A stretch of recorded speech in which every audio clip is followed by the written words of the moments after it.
The biggest sporting event on the continent is set to take place on the 28th to the 31st of March. Yes, the WRC Safari Rally is here and it's taking place over the Easter weekend. And guess what? The Ministry of Tourism, together with the Ministry of Sport, have decided to give 4 drivers one heck of an experience of magical Kenya, and that is here in the Masai Mara. Right at the back is the Masai Mara, and the drivers are going to be given a game drive, and we will be there with them. My name is Elijah Oko, and welcome to the Masai Mara WRC Safari Game Drive. The 4 drivers competing in the World Rally Championship who were chosen to soak in the beauty of magical Kenya at the Masai Mara National Reserve were the WRC Championship current leader Thierry Neuville of Hyundai Sport, his fierce rival Elfyn Evans of Toyota, debutant Gregoire Monster of M Sport, and WRC driver Nikolai Siamin. The journey began at the Wilson Airport with the Sports Cabinet Secretary Ababu Namwamba seeing off the team. I'm really looking forward. It's my first time visiting Safari Park, so I have heard a lot about Masai Mara, and I'm really looking forward. I mean, the plane is ready, we guys going to board, and I'm sure it's going to be an incredible experience. Thierry, together with the rest of the drivers, welcome to magical Kenya, the land of Hakuna Matata. We are so keen to deploy our sports tourism agenda so that we use sports really as a platform to market Kenya, as a platform to welcome the world to Kenya. And that's why for us it's a fantastic opportunity for Thierry to lead a team of elite drivers to the Mara, which is really a wonder of the world and a perfect way to showcase the best of Kenya. So Thierry, welcome. Thank you. Welcome to Kenya. Thank you very much. And enjoy your time pleasure. in the Mara. The journey to Masai Mara took close to an hour, with the drivers traveling in a chartered aircraft. Their arrival had a special welcoming party.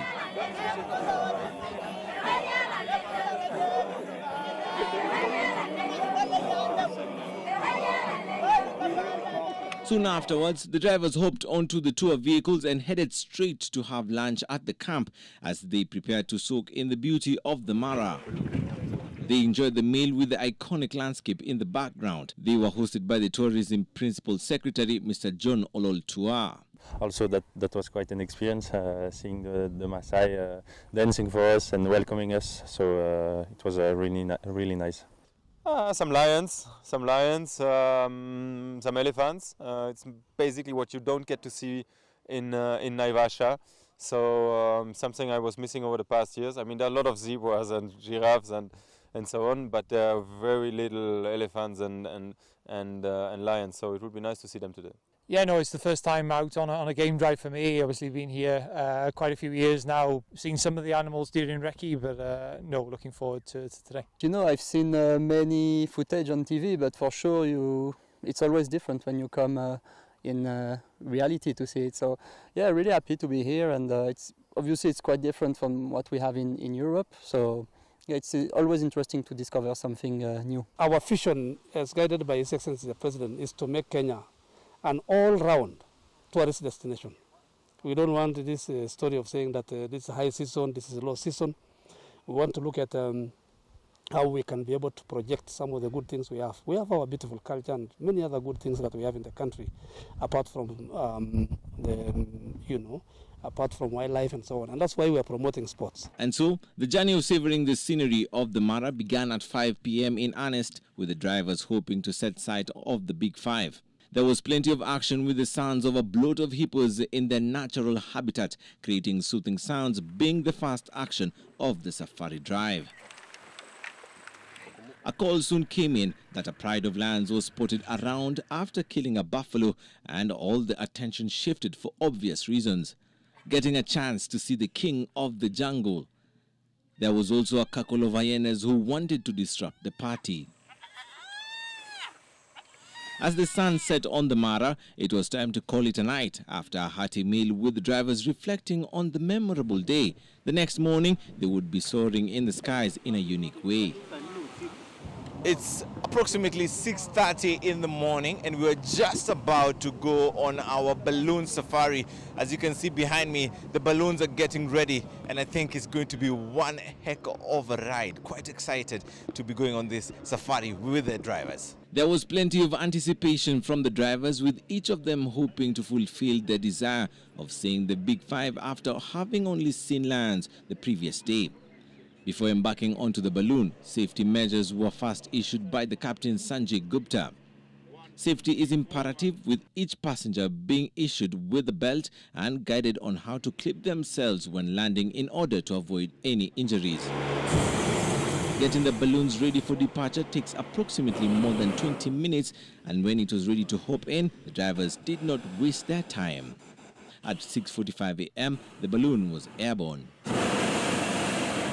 The morning sunrise was a sight to savor as Captain Gupta steered the balloon higher into the Mara skyline.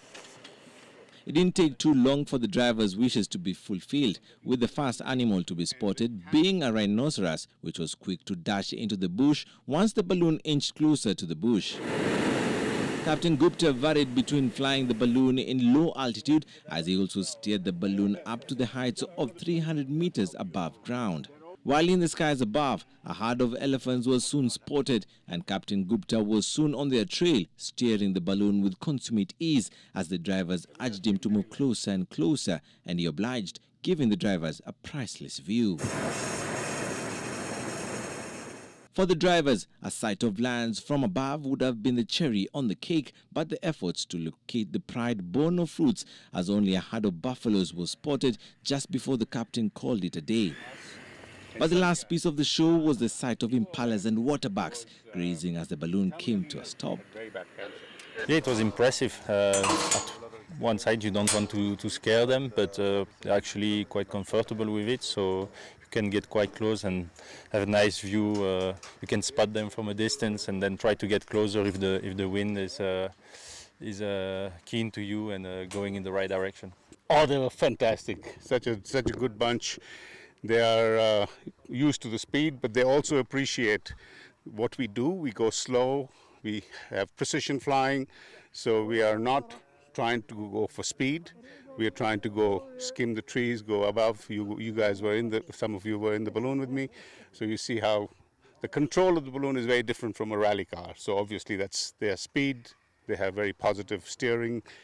For us, it's 15 seconds to 20 seconds delay. So if I put a heat in the balloon, it takes about 20 seconds for the balloon to react. So I'm always thinking about 20 seconds ahead. We've just landed right now. That was a safe landing by the Captain Gupta there, and for sure that was an amazing hot air balloon experience, one I would actually recommend.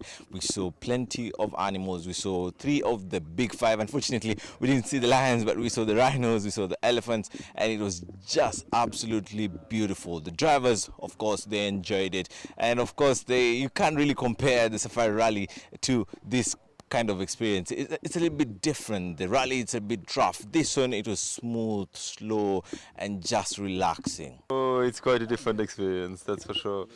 I mean, yeah, no. I don't know if there's anything you can compare. That's very quiet, very relaxed. There's no noise. Where the rally is basically all the opposite. It's very fast. It's very rough. It's shaking a lot, and it makes a lot of noise as well. The drivers then had breakfast in the wild to cap a beautiful morning ride before they turned their attention to the rigors of the safari rally. We've been able to go very, very close to the elephants. The driver was fantastic. So yeah, it was an amazing moment. I'm not very comfortable with the height, so when we were quite high in the air, I was not feeling very comfortable, but no, it was an amazing experience. First time for me in an air balloon. So yeah, I enjoyed a lot, and it's not over yet. Actually, I was very tired and went to sleep early last night, but I woke up around 3 o'clock and I could hear some hippos, and I think they were just like 2 meters away from where I was sleeping. So yeah, it was a bit strange feeling.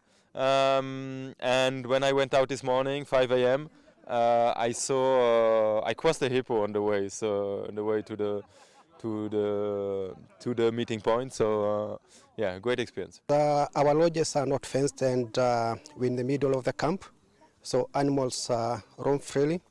We have lots of elephants, lots of hippos, lots of gazelles for visitors in the camps, especially during the night time, because there is little human activities. Indeed, the guys are very cooperative and asking very many good questions concerning the nature and how we drive here.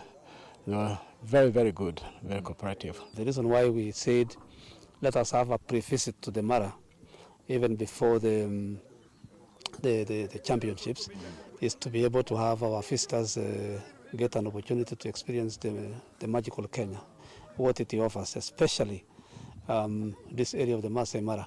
We in the Ministry of Tourism are working very closely with the Sports Ministry, to be able to see how sports can become a very big tourist attractions. Unfortunately, our short stay right here at the Mara has come to an end. But right now, it's time to shift gears into the WRC Safari Rally, starting on the 28th to the 31st of March. And guess what? It's going to be live and exclusive on NTV. Elijah Uko, NTV, Masai Mara.